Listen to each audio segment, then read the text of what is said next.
So,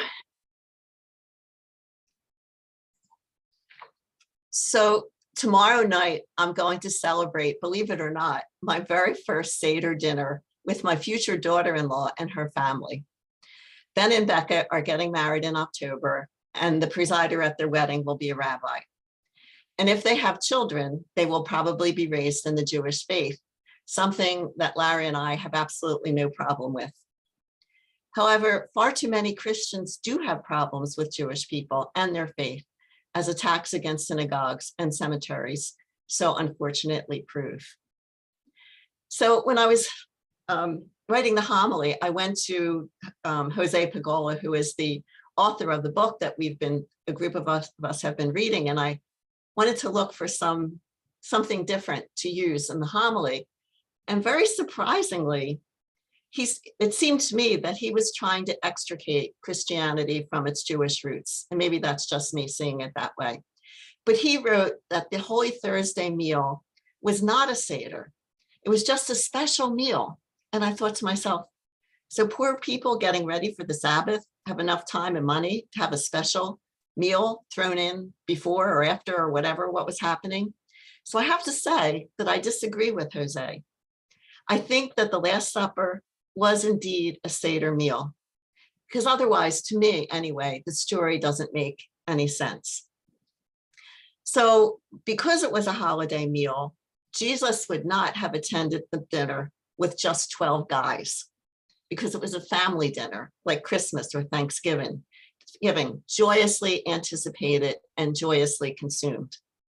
The families who were involved would have been preparing for weeks, and the smallest child would be practicing his or her lines during the question and answer period prior to dinner. The ritual and the food would always be the same, reflected in the longevity of the tradition. And the meal would begin with the oldest woman lighting the candles. During the meal, the leader would pray over both the bread and the wine, using words very similar to the ones that we use at the offertory. We praise you, eternal God, sovereign of the universe, who created the fruit of the vine. The leader would then break the matzah as we break the bread, the unleavened bread, which is just like the host used in traditional Catholic parishes. They would break it in two, and then the entire story of the Exodus would be read. That story, the story of the Exodus, as you know, is very, very powerful. It is the foundational story of Judaism.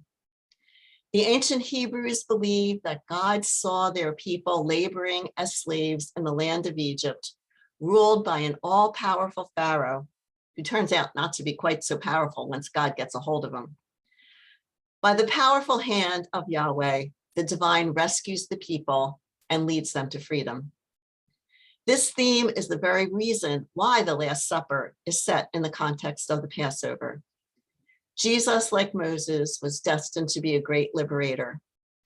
And just when it seemed as if people would remain enslaved forever to power or to sin, God steps in to change the narrative.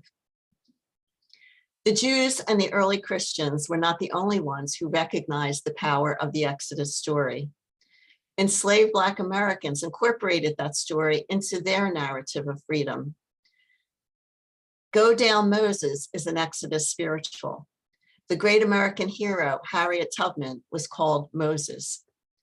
The Promised Land figured as prominently in the hopes of African Americans as it did among the early Hebrews. People of faith know that God's arm is not too short to save, nor the divine ear too dull to hear. When justice is turned back and truth stumbles, our Creator is appalled.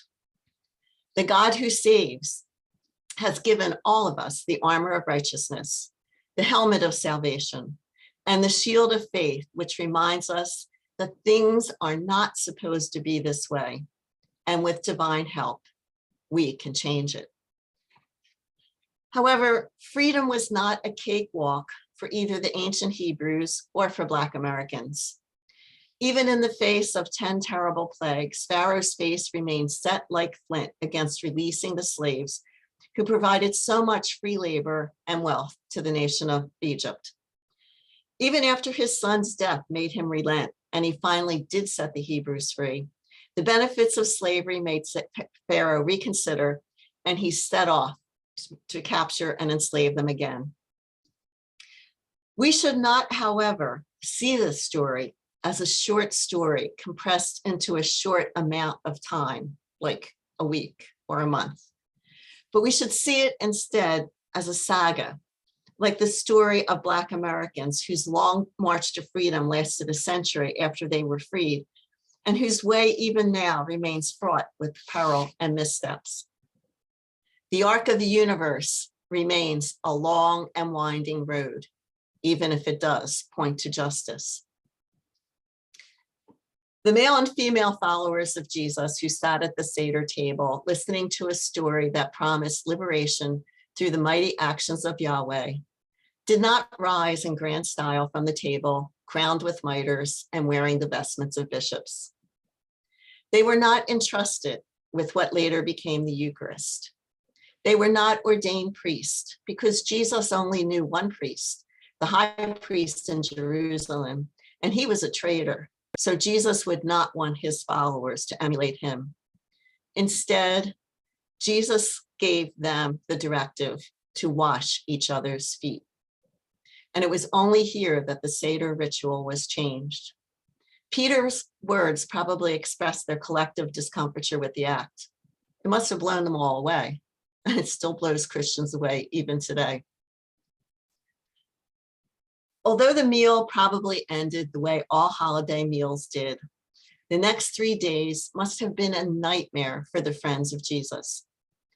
The Gospels indicate that Jesus warned them repeatedly that he would die. But did he really? Or was that the disciples' deep, deep sorrow, looking back at their time together, searching for warning signs that they might have missed as this catastrophe unfolded? When they remembered the happy holiday meal, their hearts probably hurt. How could they not have known that this would be the last meal that they would spend together? How could they not have known that this was going to happen?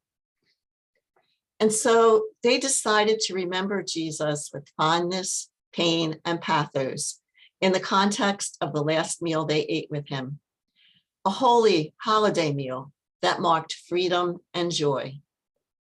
And they remembered Jesus's very clear mantra: when you eat a meal together, remember me. Remember what we did together. Remember my words. Remember my deeds. Remember the story of the prodigal son and the good Samaritan and the bent over woman. Remember that I have given you a pearl of great price. Remember to feed everyone who comes your way. Remember not to judge. Remember to see the face of God in all you meet. Remember to wash people's feet. Remember, remember, remember. Because when you do these things, you remember me, and I am with you. And I will always be with you, even until the end of your lives. And this, I think, is what Jesus meant when he said, do this in memory of me. A friend of mine and I had a text discussion the other day about the state of the world. It sounds like, who can have a text discussion about the state of the world? But this friend and mine, that's what we do. We text one another. And it worked perfectly fine for both of us. And this is what the discussion boiled down to. How can people complain about high gas prices when a dictator is bombing the life out of a country that posed no threat to him or his people? What does this selfishness say about people who might be our family and our friends who are exhibiting this selfishness? So I am not wise enough to answer that question, because I too have been selfish.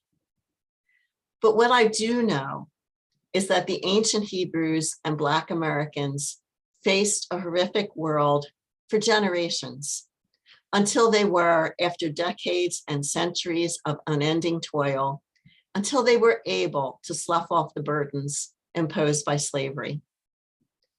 Their persistence in the face of stony indifference, gut-wrenching selfishness, and active persecution gives me hope. Just as the Exodus story recounted every Passover in Jewish homes, gave Jesus hope and the faith and the strength to face his own torture and death. And so, my friends, amid the unspeakable horror that followed that Last Supper Jesus spent with his family and friends, he remains for us the sign that life will go on. And that is the story that we need to remember.